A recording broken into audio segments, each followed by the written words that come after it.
Kisah ini senyata napas dan darah yang mengalir di tubuhku. Ada tangis yang pekat dan tawa yang membuncah di tiap halamannya. Episode 1, Anak Pinggang Gunung. Hutan bambu berisik oleh angin yang membawa hawa dingin. Matahari belum menyapa Gunung Singgalang, namun gadis itu bak akan pergi perang. Jena memasang sepatu sekolahnya yang sudah rombeng. Serombeng rumahnya. Sepatu itu warisan dari 5 kakaknya. Jena adalah anak ke-6 dari 11 bersaudara. Sedetik kemudian, cekatan ia menggendong tasnya ke punggung. Sedetik setelah itu pula, sebakul jagung rebus ia tenteng di kepala. Tubuhnya tinggi kerempeng. Dapat tenaga entah dari mana. Nanti kalau tamat SMA, Abak belikan sepatu baru di kota. Janji mewah itu merambat hangat ke hati Jena. Untuk kuliah, mau jadi guru kan? Tutup Abak sambil mempersiapkan perkakas dan memasang jaket tebalnya. Mendengar janji Abak, berisik hutan bambu berubah jadi syair terindah. Lebih merdu dari rabab yang sering Jena dengar di pesta-pesta adat. Lebih rancak dari nyanyian artis-artis kampung. Lebih-lebih, entah dari mana, Abak tahu kalau Jena bercita-cita jadi guru. Seingatnya, ia hanya pernah menyampaikan itu pada satu adiknya. Itu pun cuma celetuk ringan saja. Baca bismillah, kata Abak melepas Jena. Jena mencium tangan Abak. Tangan itu kasar karena bekerja menjadi kuli pengrajin emas. Mesin cacah, api panas, gerinda besi, palu, dan bongkah emas adalah kawan akrab Abak. Bayarannya pas-pasan. Untuk menghidupi keluarga dengan 11 anak, seringnya tak pas-pasan. Seringnya tak cukup. Namun, saat harga emas menggila, kadang Abak dapat bonus. Gadis berwajah tegas dan berambut gelombang itu pergi. Ia membelah hutan yang dingin dan angkuh tanpa jaket. Sesekali Jena berhenti di pinggir desa. 1-2 supir angkutan sayur ingin membeli jagung rebusnya untuk sarapan. 1 jam lebih berjalan cepat turun gunung, ia sampai di gerbang sekolah. Jagung rebusnya sudah terjual setengah. Uangnya nanti untuk tambah-tambah beli beras, telur, dan garam.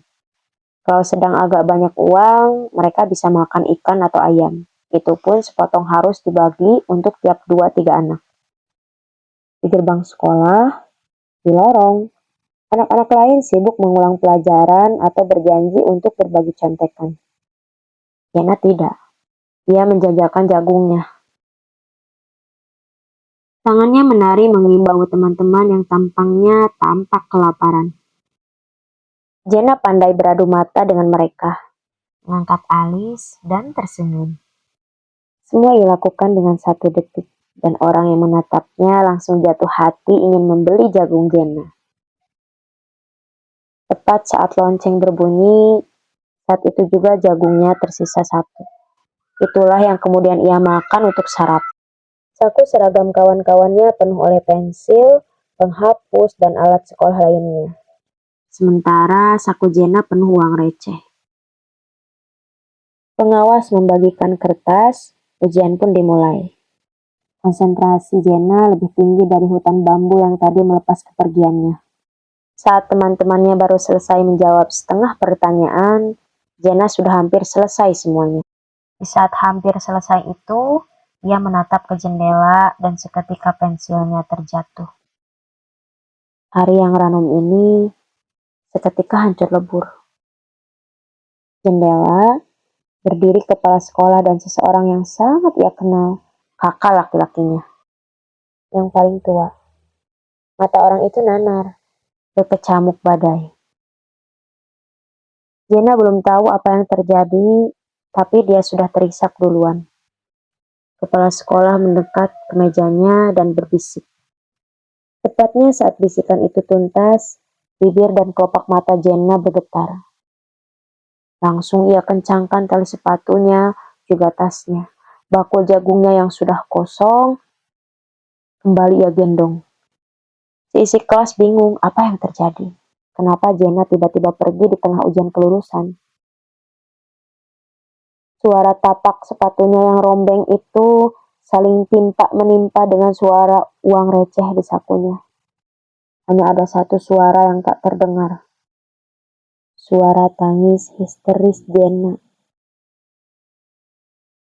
Jenna berlari kembali ke rumahnya, menembus hutan dan gunung seperti orang kesurupan. Bahkan kakak laki-lakinya yang paling tua tadi tak bisa mengikuti kecepatan lari Jenna. Tangis dan raungannya tertahan di mata dan hati. Bak gunung Singgalang yang tak pernah meletus lagi sejak zaman es. Kini tiba-tiba meletus di dada Jenna. Seisi hutan dan desa-desa seperti ketakutan melihat Jenna berlari. Nanti kalau tamat SMA, Abah belikan sepatu baru di kota. Untuk kuliah mau jadi guru kan? Janji yang ternyata takkan pernah terpenuhi selamanya. Sepatu rombeng milik Jenna tadi berhenti di lereng terakhir sebelum rumahnya. Sudah tampak orang ramai, mengenakan kain sarung dan peci, juga telekung atau kerudung. Orang-orang itu mengaji, seperti mengaji melayat orang meninggal dunia. Di antara lantunan mengaji itu, terselip suara tangis rintik-rintik. Suara-suara yang Jenna sangat kenal. 5 adik-adiknya. Sampai di depan pintu rumah, orang-orang menyibak memberikan jalan untuk Jenna. Di pinggir-pinggir, semua kakak-kakak dan adiknya tengah menangis, meraung. Tengah sana, tubuh Abak sudah selimuti kain panjang. Umak juga meraung-raung memeluk Abak, raungan paling keras. Jenna berjalan pelan, mendekati tubuh itu. Pagi ini hidup Jenna runtuh, seruntuh-runtuhnya. Masih ia simpan tangisnya, ia paksa hatinya sesejuk Telaga Dewi di puncak Gunung Singgalang.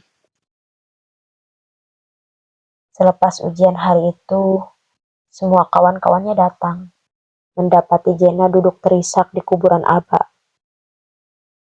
Seorang guru meremas pundak Jenna, maka saat itu juga Jenna merebahkan kepalanya ke dada guru itu. Bu Erita. Saat itu juga tangisnya lepas, raungnya mengalahkan riuh hutan bambu.